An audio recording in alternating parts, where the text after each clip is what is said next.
Olá! Está na hora de ficar bem informado em Libras. Quer saber mais sobre o nosso programa e ficar por dentro do universo da acessibilidade? Entra lá no facebook.com/Visual TV Brasil. Direto do Rio de Janeiro, o Visual começa agora.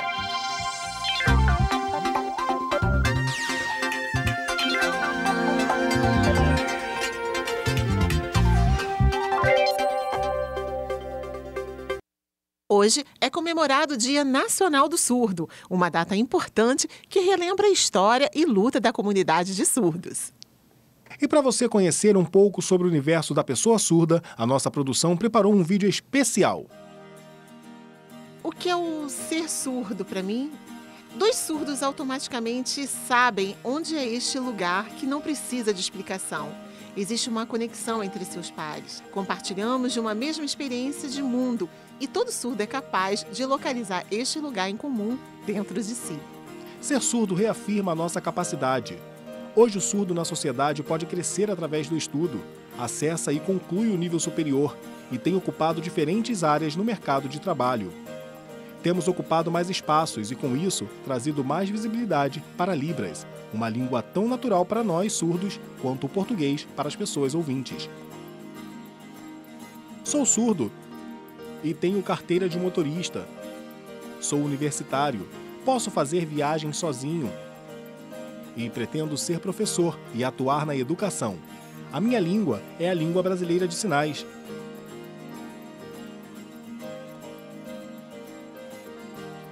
É a minha luta. Tenho orgulho de ser surdo.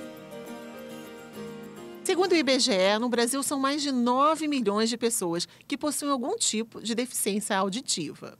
E desse total, cerca de 2,2 milhões têm deficiência auditiva em situação severa e 344,2 mil são surdos.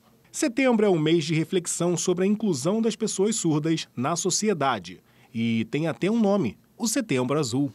E para falar sobre as lutas e conquistas da comunidade surda, eu conversei com a professora e doutora Ana Regina Campelo, do Instituto Nacional de Educação de Surdos, o INES. Vamos conferir. Olá, doutora Ana Regina. Bem-vinda ao Visual. Olá, muito obrigada. Doutora, por que o mês de setembro foi escolhido para relembrar as lutas e conquistas da comunidade? Porque durante um congresso da Federação Mundial de Surdos na Austrália, um pesquisador surdo, o Padled, propôs um resgate histórico em memória de tantos surdos mortos pelo nazismo de Hitler.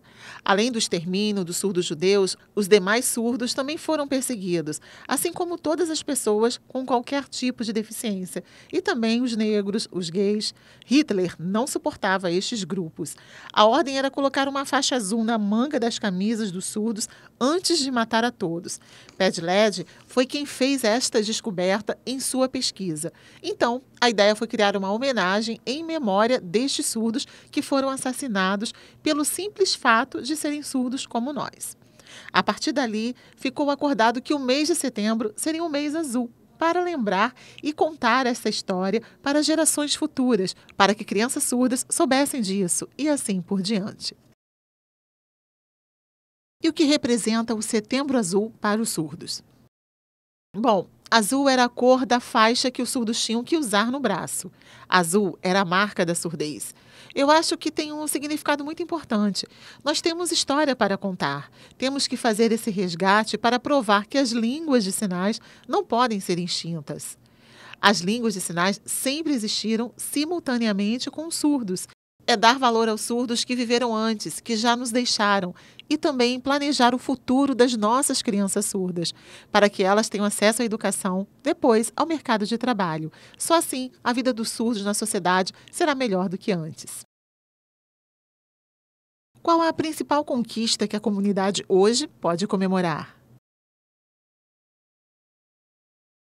Conquistamos muitas coisas, sim, e precisamos comemorar.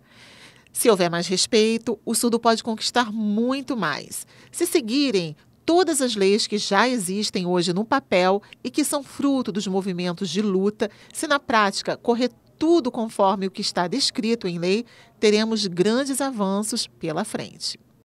Podemos afirmar que os surdos estão, de fato, tendo seus direitos respeitados? Esta é uma pergunta um tanto difícil.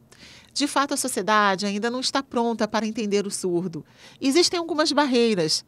As pessoas ainda não sabem de fato o que é língua de sinais, o que é ser surdo, principalmente na educação. Às vezes você ainda vê gente rejeitando a Libras como uma língua estrangeira, por não ver utilidade nenhuma em aprender esta língua. Também não é respeitado como deveria ser. A questão dos surdos terem uma língua e uma cultura específica. Mas a gente tem lutado para informar estas pessoas que ainda pensam assim, ministrando palestras, cursos de Libras e toda a divulgação possível. Por exemplo, a legenda em Libras no vídeo traz visibilidade. Através do trabalho dos intérpretes, as pessoas veem que este é um meio de comunicação dos surdos. Estas são, sim, algumas das conquistas que não encontrávamos antes. Quais são as principais dificuldades de acessibilidade que os surdos enfrentam? De uma forma geral, o que é mais difícil para os surdos no que tange à acessibilidade são, por exemplo, em situações em que seja necessário chamar a polícia.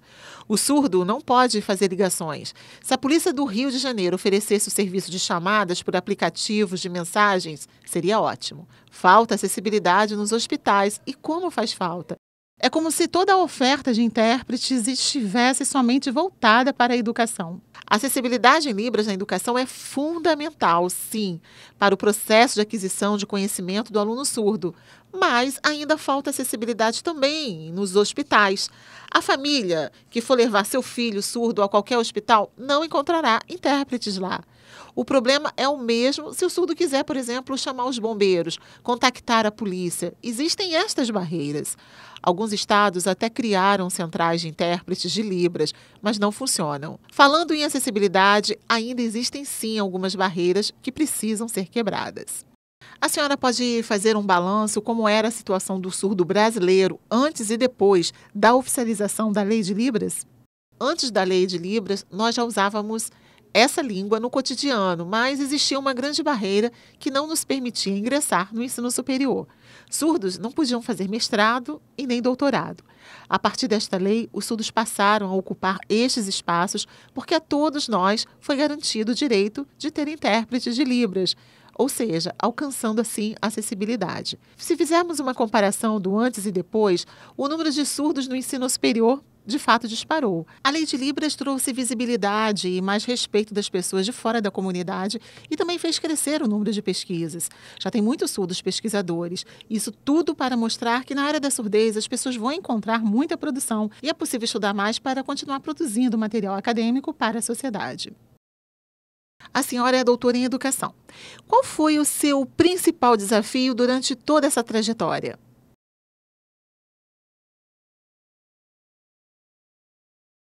As minhas dificuldades eu procurei sempre superar. Uma delas era a falta de intérpretes, mas a minha família sempre acreditou em mim e me apoiou. Eu tive professores particulares para um acompanhamento em diferentes disciplinas, mas eu sempre soube que eu tinha a mesma capacidade de uma pessoa ouvinte. Se um ouvinte podia, eu também. Eles tinham suas dificuldades e eu as minhas. Nunca me subestimei por eu ser surda. Não podemos desanimar durante o processo. Seguir lutando para mostrar que se um ouvinte consegue chegar lá, eu também.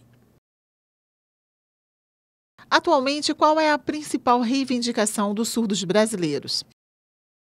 Atualmente, estamos em um grupo de professores surdos elaborando um documento que visa, em primeiro lugar, criar diretrizes, um manual para entregar nas universidades e orientar as pessoas que pretendem abrir concursos no que diz respeito aos critérios a serem adotados nos editais de concursos para professores surdos, professores de Libras. A 2 é fomentar a discussão da carreira do intérprete de Libras, a readequação do nível D para o nível E.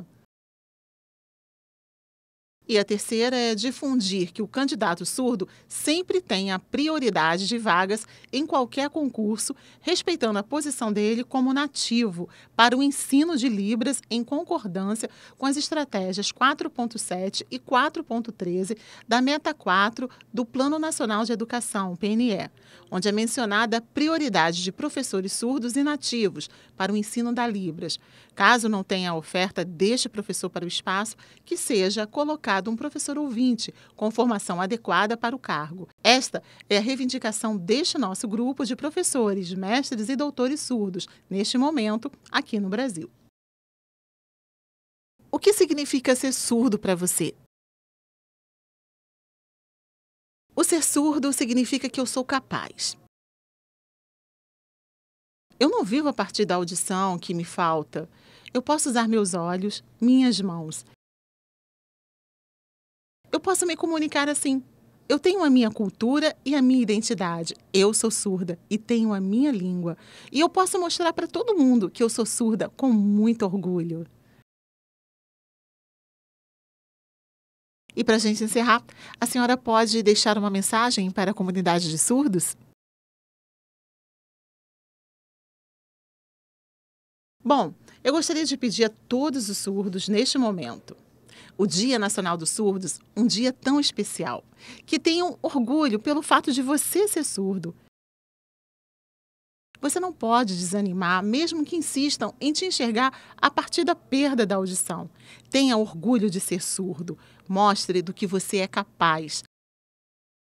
Mostre para a sociedade que a Libras é linda e é a sua língua. Orgulhe-se de você. Doutora Ana Regina, muito obrigada por sua participação aqui no Visual. Eu quem agradeço, estarei sempre à disposição. E o Visual fica por aqui. E você já sabe, para falar com a gente é só mandar uma mensagem pelo WhatsApp. O nosso número é 021 974 522 300. Tchau, muito obrigada pela companhia. Tchau, tchau para você.